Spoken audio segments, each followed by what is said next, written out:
Hello and welcome. In this video, I'm gonna show the Ancheer Sunshine Electric Mountain e-bike with 26-inch wheels. This is the most affordable mountain e-bike I've ever shown on my channel. This bike is UL2849 certified, so I'm gonna go ahead, unbox it, assemble what needs assembly, and it's really simple, and then I'm gonna take the bike for a ride.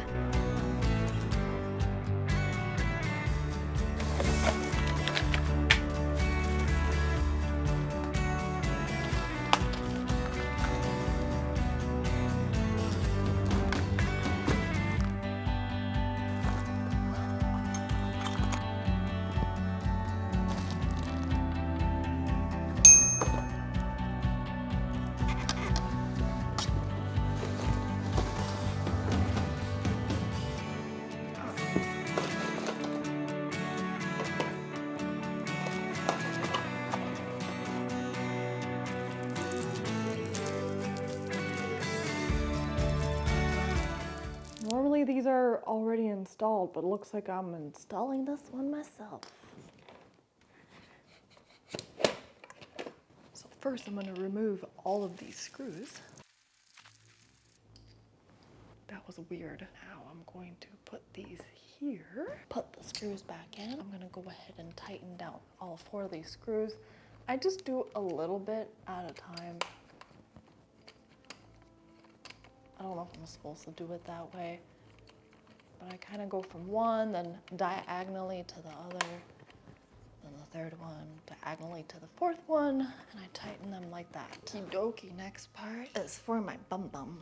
Undo the latch, stick the saddle in, and this I'm definitely gonna fiddle around with later. It'd be nice to have those styrofoam pieces for the handlebars, but you don't get those pieces. So I hope this will be enough to protect the handlebars. Well, the stuff on the handlebars, not. The handlebars will be fine. I don't know about the stuff on them. I'm normally not strong enough to do this, but no issues with this bike. I'm finding that the seat being there is not very helpful. So I'm gonna go ahead and just lean it up against this. Oh boy. Maybe once I've installed a disc brake. Take the screws out, put the screws back in, and tighten them down, but not with this. They do give you all the tools you need, but my tools are better. Here's hoping I did that right. I think I did. I'm pretty sure I did. Next is the quick release, and don't let its dinky little skinny stature fool you. It doesn't actually hold the weight of anything. There's already stuff here doing that. It's just so you can remove the wheel easier. So I'm gonna keep everything in the order it's in. You can already see there's some gunk here on this side, so I might really have to shove it through.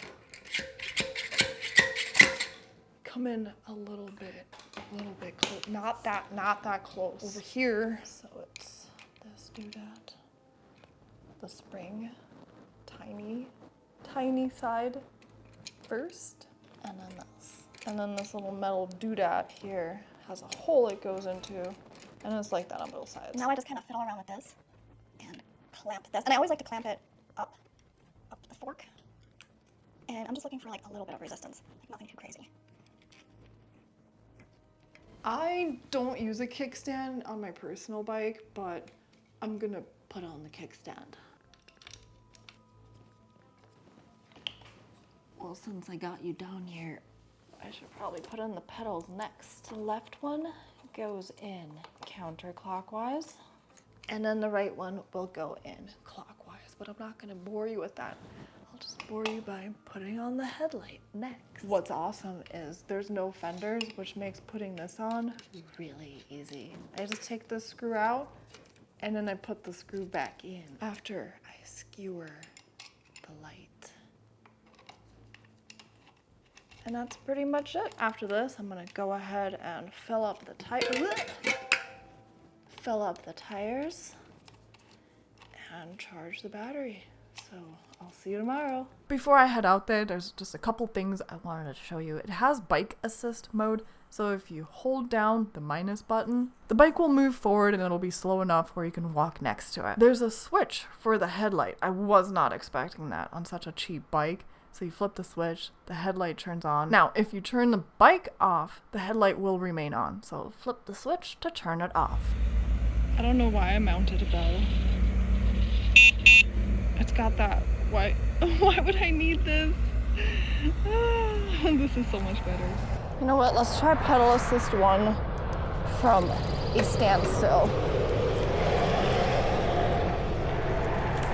So I just barely, ever so gently feel the motor kicking in. You know what? I'm gonna get past this highway because I don't know how loud it is on camera, but it's pretty loud right now.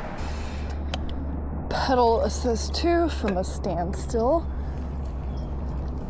So it's 1 turn of the pedals and the motor kicks in. That's a huge difference between 1 and 2. 1, you barely feel the assistance. 2, there's a lot more. I'm gonna stop again and put it into pedal assist 3. Oh. Okay. I have it on the hardest gear to pedal in, and this feels like I'm not doing any work at all. That was my initial thought, that mode 3 wasn't much of a workout, but after putting it at mode 3 and riding it for a few miles, I did discover that there is still some resistance, which means I felt a little bit of burn in my legs. Once I put it on mode 4 and 5, that went away, but that will depend if you're on a flat road or an incline. Incline, you're gonna feel it on mode 4. And speaking of feeling things, the seat, not the best.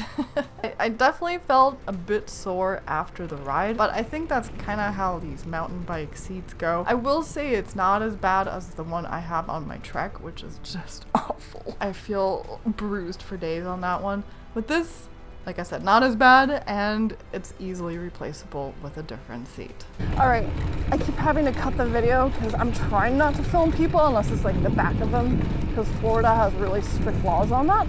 All right, so pedal assist 3, I'm going about 13 miles an hour on flat paved road. Pedal assist 4, 16 point something. Let's just say 16. 16 miles an hour. Pedal assist 5.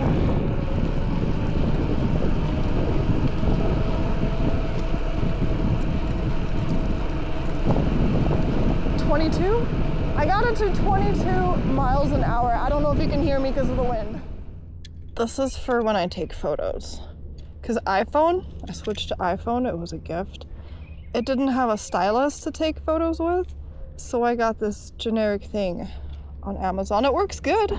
Here is the throttle. It's like a motorcycle style, so you just turn it and the bike moves. I got it on pedal assist 1, no pedaling. Let's see how fast it goes. Okay, so on pedal assist 1, it caps it out.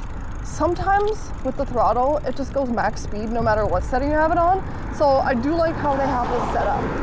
On 2, I'm going 10 miles an hour. On 3, about 13 miles an hour. On 4, 16 miles an hour. And then 5, the max.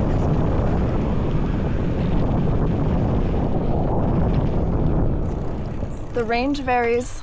Don't come for me on this one because I do not fully test the bikes. These are not professional reviews. If you've seen previous videos online, I am not professional. Although some of these companies said my videos were very professional. I don't believe them. The range. On pedal assist 1 pedaling, you're gonna get the max range out of this, which is about 40 miles, maybe up to 45. If you're using full throttle, full electric mode, just sitting there like a lump on pedal assist 5, maybe 20 miles, 22 miles. So the range is somewhere between 20 and 45 miles, depending on how you use the bike and how much you weigh. Because if you're a big person and you're going full throttle, you're not gonna get 22 miles. They say that the bike fits people between 5'2" and 6'1". I am 5'8", and I will say the frame does feel a little bit small for me. The handlebars do feel low, but it is a mountain bike, and hence the reason for the gloves in the video. When I ride my mountain bike, I do use gloves. I should have used them sooner in other videos. I forgot. I couldn't find them, and I finally did. I'm at my favorite and pretty much only hill, so I'm gonna put this on pedal assist 1 and see if I can make it up this hill from a dead stop. I don't know, because I gotta make a full turn of the pedals. Oh, not bad. It's going up. It's a little bit of a workout. I'm definitely feeling it, but it's going up. 2, much easier. And we know what 3 does. It goes fast. Up a hill. And now throttle only on mode 1. It's very slow, but it's going up. 2, faster. 3, even faster. Let's just go to 5. Let's just get this hill out of the way.